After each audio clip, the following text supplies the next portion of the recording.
Al Hadari is normally one of the liveliest areas in the Syrian city of Homs, the shops packed with customers. But shopping has been the last thing on the minds of the people in this neighborhood since the start of the anti-regime uprising earlier this year. They have become accustomed to hearing gunshots ring out soon after sunset. When that happens, anyone on the streets runs for cover. They don't know where the gunshots come from, but Salmane suspects the Alawite religious minority he belongs to is the target. They are foreigners who come here and shoot at us. They want to scare people and to divide us. Homs is a multi-faith city with a majority Sunni population. There are also smaller communities of Christians and Alawites, the same religious sect of the Assad family that has been ruling the country since 1970.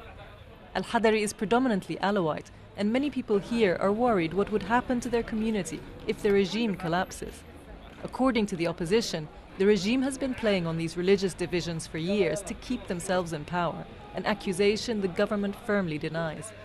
This Sunni man accepts that there are tensions, but rejects the idea that the conflict is between communities. There are some minor problems that could be resolved, but if they were between communities, people would be killing each other and not standing together as we are.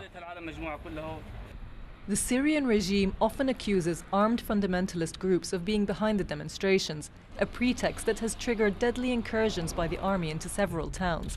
In Homs alone, dozens of people have been killed during the recent crackdown. Here, the army is everywhere.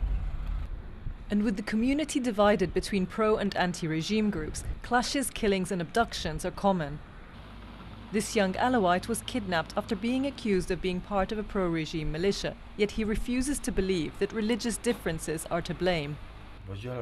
I would say one thing: we've always lived like the fingers of one hand. We've always been united. These differences mean nothing to us.